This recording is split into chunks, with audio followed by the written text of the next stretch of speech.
Trump is defending possibly sending troops and a threat to send troops to Chicago. Check it out.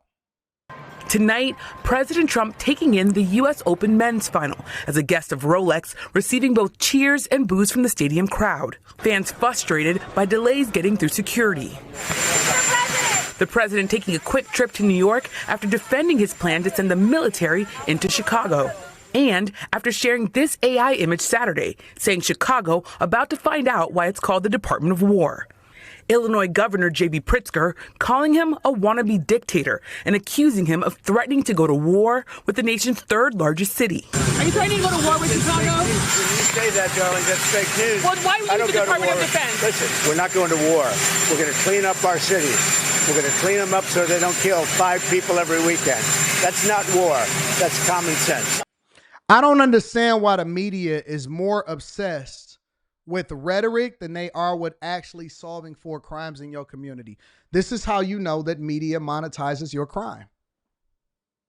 CNN, MSNBC, even Fox News to an extent, they all spew narratives and they are more concerned with getting sound bites than they are actually doing real journalism and discovery because it's more profitable to do so.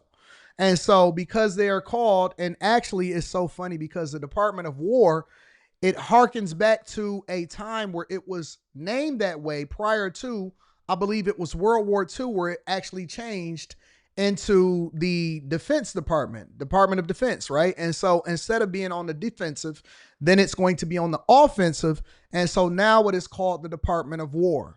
And so it could be a war on anything. It could be a war on crime. It could be a war on Americans. It could be war on anything. But changing it into the Department of War and taking on a city in order to ensure that it is safe, it is much different than actually going to war with people. If anything, I believe that the Trump administration should let them eat themselves. I think he should let Chicago have itself. Fix your own problems. Stop asking for money. And learn how to budget effectively and stop monetizing crime so that you can start to get more money, more things done from a business perspective.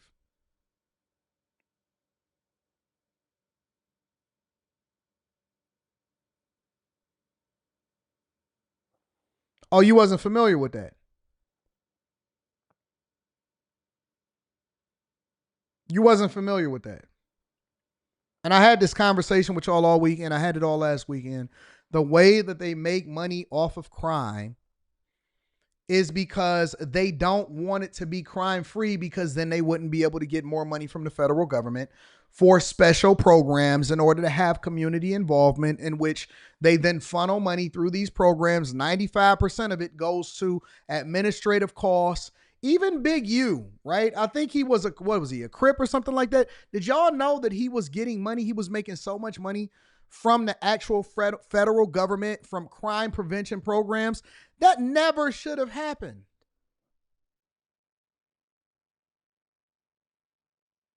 It never should have happened. Why are thugs, convicts, people that's been in the streets, why are they getting paychecks from the federal government in order to have community prevention programs? What is this? What is this? They're not stopping crime. They're not negotiating with gangs. They're using it to launder money. Let's just be clear. Let's be absolutely clear. They're using it to balance their budget and to launder money. They have, for my entire lifetime and beyond, always said that they were going to stop crime in the community. They're going to lower crime. They're going to lower crime. They're going to lower crime. They're going to lower crime. Well, if over my 43 years they've been lowering crime, then it should be non-existent, right? If over my 43 years on this earth, they were supposed to have been lowering crime and fighting crime the entire time, that means it should be done then.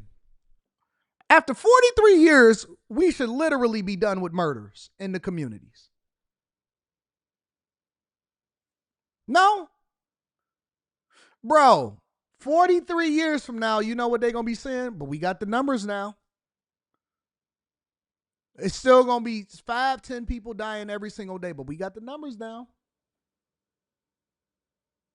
How have y'all been lowering crime for the entire time, but it's more than it's ever been in our history?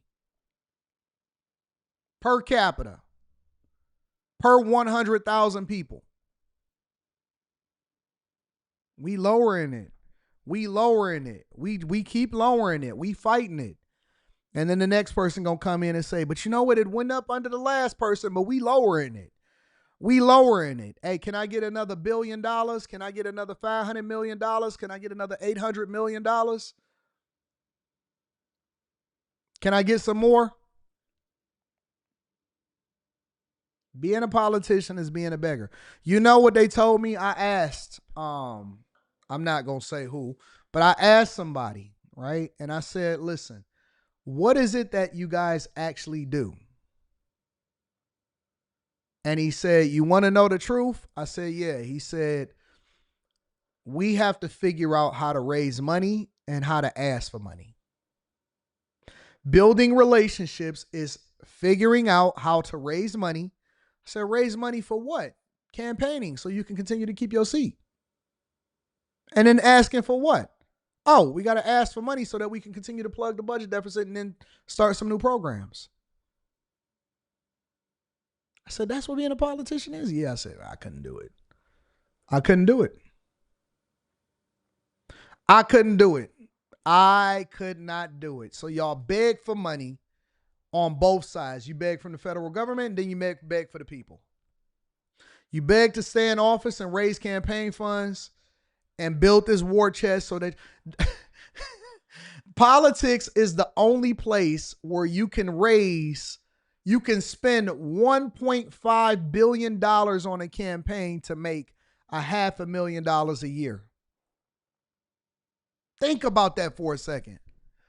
The Kamala Harris campaign allegedly spent between $1.3 and $1.5 billion so that they can take a job to where they make $500,000 a year. It's the only place that you can get away with this level of scheming.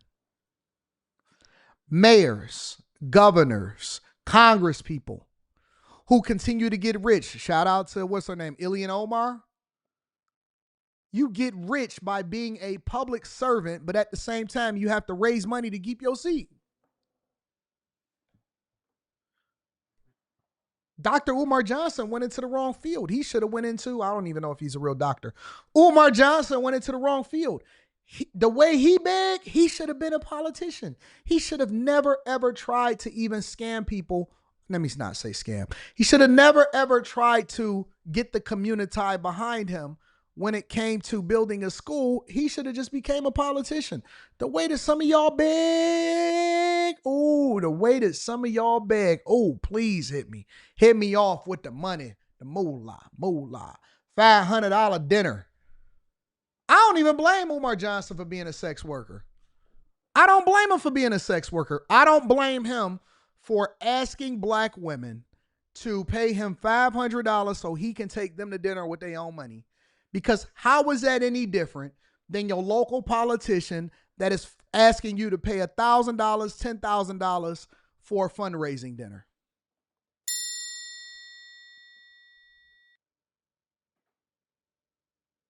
How is that any different than your local politician saying, hey, listen, we have a fundraiser, such and such is coming into town. Can you please make a $10,000 donation and we can make sure that we get you a seat at the table? And you don't even get no sucky after that. You just get a hot butt. You got to wait in line, get a photo op, might get a favor in your pocket, and you get a hot butt. Thank you. Thank you for inviting me to give you money. Y'all, all these peace and Pan-Africanism, all of y'all are in the wrong business. Y'all should have became politics instead of sex workers begging black women for money. That's why they keep on bigging up y'all ego. Black queens forever, snow bunnies never. Yeah.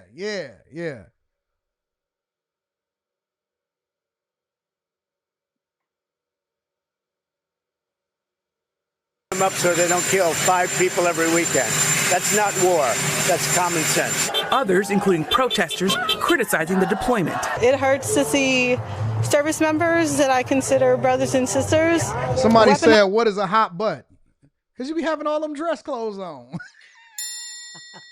Y'all ain't never been to no community outreach or dinner or event, inauguration. You have on all of them clothes, and usually it's in the wintertime, right? So you have on all of them clothes, and so you got a hot butt. Because you got to have on all of these layers. You got on a suit, if you got on a tuxedo, and then you got on an undershirt under that, and then you might have on some suspenders, and you got on them socks and them shoes, and then you got to wear a big coat on it. You got to leave with a hot butt. I ain't never been to an event, a high-end event. Everybody got on all of these clothes. Women have to switch their shoes at the end of the night because their feet hurt. Then they be waving their fan in front of each other. Anytime you go to an event where you got to dress up with multiple different layers, you leave with a hot butt. Nice against my community. Still, the Trump administration ramping up. Women got to make sure that they don't eat too much because you had to zip them up in the back and they don't know how to get out of their dress. Yeah, hot butt. Focus on immigration. Hold on. Nice against my community. Still, the Trump administration. I see you, baby. That's the type of police that they recruiting over there on the left. They think like that. Standing around being thickums. Ramping up its focus. That's way different than the Tasmanian devils we were seeing the other day, ain't it? All right, okay. Long hair don't care. Sticking out, poking out in the khakis. I see you. Focus on immigration. Federal officials saying today they've begun a new operation in Massachusetts after immigration officials earlier this year made arrests in Boston. We have a search warrant for the whole site. Meanwhile, today, South Korean officials said more than 300 South Korean workers detained during a massive immigration raid on a Hyundai facility in Georgia will be returned to the country on a chartered flight. The raid was the largest single-site enforcement operation in Homeland Security history, with DHS saying they arrested 475 workers. Yamiche is joining us now from the White House. And Yamiche, a top administration official now says more new immigration action could come within days, right? That's right. Today, Tom Homan, the president's border czar, said Chicago and most sanctuary cities should absolutely expect to see federal forces brought in this week, and that using the National Guard is on the table. Hallie? Let me go ahead and look at it from a different perspective. Always got to give it to you from both angles, not just one angle, but from the other one. President Trump indicating that he will make a decision soon about tackling crime in Chicago as he touts the progress federal troops have made in D.C. Fox correspondent Madeline Rivera joins us live in Washington with all the details. Hi, Maddie. Good morning, Carly and Todd. The president has been threatening to take action in Chicago for weeks now, even as he downplays a post he made over the weekend about the Windy City. That post said in part, Chicago about to find out why it's called the Department of War, referring to the name change for the Defense Department. President Trump says, though, what he meant was he wants to clean up the city, calling that common sense, not war. We could solve Chicago very quickly, but we're going to make a decision as to where we go over the next day or two. When you look at what happened to D.C. in a short period of time, honestly, it's amazing. Over a period of 12 days, in other words, on the 12th day, we had the crime just about solved. And right now, people are walking out. They're going out right now to restaurants all over D.C. Protesters took to the streets of Chicago over the weekend, rallying against federal intervention. It comes as the community braces for more immigration enforcement. Border czar Tom Homan says they're specifically eyeing sanctuary cities.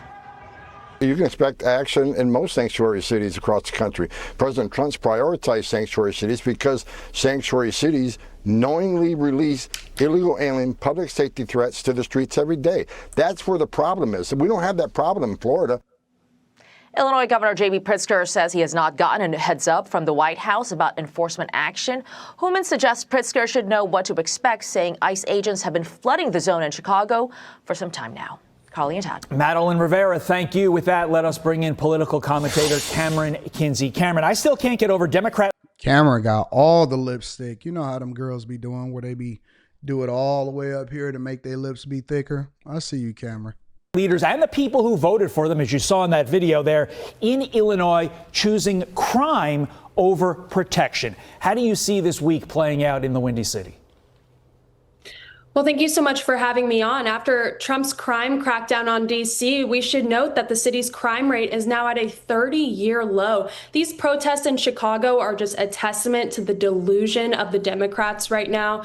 Chicago has been the poster child for violent crime for years, so much so that it coined the nickname Chi-Rock. The left would rather be pro-crime than support common sense solutions because they suffer from Trump derangement syndrome. But luckily, this is the minority. 81% of Americans see crime as a major problem in large cities, according to a new AP poll. And President Trump is doing everything in his executive authority to restore law and order in America's greatest cities that unfortunately have declined under Democrat leadership. And this is the exact type of solutions-oriented action that the people voted for last November.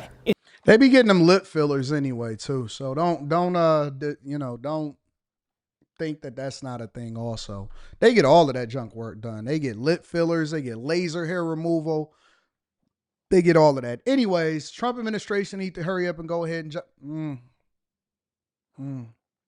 I'm actually a little bit more reserved about it. Do I want or do I think that the Trump administration needs to go into Chicago to make sure that he stops crime? That would probably be best. Do I actually want him to stop crime? I'm not really sure.